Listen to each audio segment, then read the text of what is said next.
Hello friends, welcome to my channel GK fact. स्वागत है आप सभी का मेरे चैनल जीके फैक्ट में। ठीक है, आज हम लोग बात करने वाले हैं एक और टॉपिक की, जिसका टाइटल या जिसका नाम है भारत शासन अधिनियम 1935 का। ठीक है, आप सबको पता होगा कि इससे पहले भी काफी अधिनियम पारित करे जा चुके थे। ठीक है, लेकिन ये भारत के लिए सबसे महत्वपूर्ण अधिनियमों में से एक माना जाता है। ठीक है, भारत शासन अधिनियम। ठीक है, हालांकि इससे पहले भी काफी अधिनियमों को लागू करा गया था, जैसे कि 1919 का भारत शासन अधिनियम, 1909 का। ठीक है, तो लेकिन ये जो अधिनियम था, ये सारे अधिनियमों में से सबसे महत्वपूर्ण अधिनियम यही था। ठीक है, अब ये इतना महत्वपूर्ण क्यों था? ये इतना महत्वपूर्ण इसलिए है क्योंकि इस अधिनियम से जब हमारे संविधान को बनाया जा रहा था, तो इसी अधिनियम से ज्यादातर चीजों को हमारे संविधान में रखा गया था। ठीक है, हमारे संविधान में इसी से ज्यादा चीजों को रखा गया था। यानी कि मैं अगर बात करूं, जो प्रशासनिक सेवाएं थी ज्यादातर, है ना, वो सारी इसी अधिनियम से ली गई थी। ठीक है, तो इसीलिए ये जो भारत शासन अधिनियम है 1935 का, ये मोस्ट इम्पोर्टेंट है और ये हर एग्जाम के लिए इम्पोर्टेंट है। ठीक है, चलिए हम लोग बात करते हैं कुछ ऐसे पॉइंटों की जो कि मोस्ट इम्पोर्टेंट पॉइंट है। ठीक है, चलिए स्टार्ट करते हैं वीडियो को। तो भारत शासन अधिनियम 1935, यह अधिनियम भारत में पूर्ण उत्तरदायी सरकार के गठन में एक मील का पत्थर साबित हुआ था। ठीक है, तो ये जो अधिनियम जब ये पारित करा गया था, तो ये पूर्व उत्तरदायी सरकार के गठन में एक मील का पत्थर साबित हुआ। ठीक है, सेकंड पॉइंट है, यह एक लंबा लंबा दस्तावेज था, यानी कि विस्तारित दस्तावेज था, एक लंबा दस्तावेज था, जिसमें 321 धाराएं थी और 10 अनुसूचियां रखी गई थी, यानी कि 10 अनुसूचियां थी। ठीक है, तो एक लंबा दस्तावेज था जिसमें 321 धाराएं रखी गई और 10 अनुसूचियां इसमें रखी गई। उसके बाद अधिनियम की कुछ विशेषताएं थी। अधिनियम की विशेषता सबसे ज्यादा इंपॉर्टेंट है। विशेषता क्या थी? देखिए, अखिल भारतीय संघ की स्थापना की गई थी। ठीक है, अखिल भारतीय संघ की स्थापना की थी इसने। ठीक है, इस अधिनियम के द्वारा अखिल भारतीय संघ, यानी कि भारत में अखिल भारतीय संघ की स्थापना की। इसके तहत, देखिए इसके तहत क्या हुआ, तीन सूचियों जो कि हम लोग आज देखते भी है ना, संघीय सूची जिसमें 59 विषय रखे गए, वहीं राज्य सूची की अगर मैं बात करूं तो राज्य सूची में 54 विषय रखे गए, समवर्ती सूची में दोनों के लिए 36 विषय रखे गए। मतलब समवर्ती सूची आपको पता है, संघीय सूची और राज्य सूची, यानी कि संघीय सरकार राज्य सरकार दोनों कानून बनाती है, उसी में समवर्ती सूची होता है। ठीक है, तो समवर्ती सूची जो था, उसके तहत उसमें 36 विषय रखे गए कि भाई दोनों इसमें आके कानून बना सकते हैं।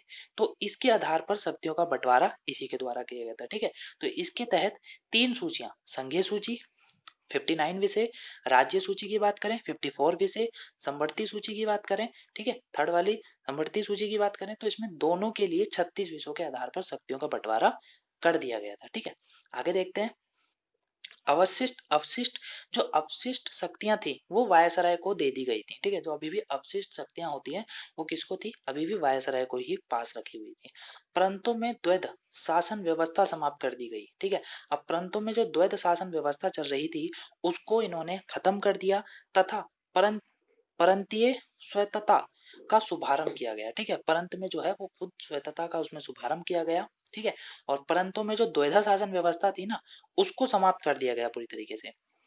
अब राज्यों को अपने दायरे में रहकर स्वतंत्र तरीके से तीन पृथक क्षेत्रों में शासन का अधिकार दिया गया। ठीक है, अब राज्यों को क्या कहा गया कि भाई तुम अपने दायरे में रहकर ही मतलब स्वतंत्र तरीके से, ठीक है, तीन पृथक पृथक का मतलब अलग क्षेत्रों में शासन का अधिकार दिया गया। ठीक है, तो 3 पॉइंट, तो आगे के पॉइंट देखते हैं। यह व्यवस्था 1937 में शुरू की गई और 1939 में इसे समाप्त भी कर दिया गया। ठीक है, तो आप देख रहे हो ना, कितनी जल्दी शुरू हुई और उतनी जल्दी ये खत्म भी हो गई। 1935 में भारत शासन अधिनियम आया, व्यवस्था 1937 में शुरू करी गई और 1939 में इसका अंत भी कर दिया गया। इसने केंद्र में द्वैधा शासन प्रणाली का शुभारंभ किया था। ठीक है, तो इसी के द्वारा क्या हुआ था, केंद्र में द्वैध शासन प्रणाली जो थी उसका शुभारंभ किया गया था। परिणाम क्या निकला? परिणाम यही हो गया कि संघीय विषयों को स्थानांतरित और आरक्षित विषयों में विभक्त करना पड़ा। विभक्त करना पड़ा। ठीक है, तो संघीय विषयों को स्थानांतरित और आरक्षित विषयों में विभक्त करना पड़ा। हालांकि ये प्रावधान जो प्रावधान था, ये मतलब ये जो प्रावधान था कभी लागू नहीं हो सका। ठीक है, ये प्रावधान जो था कभी लागू नहीं हो सका। इसके अलावा इसने 11 राज्यों में से 6 में द्विसदनीय व्यवस्था प्रारंभ की।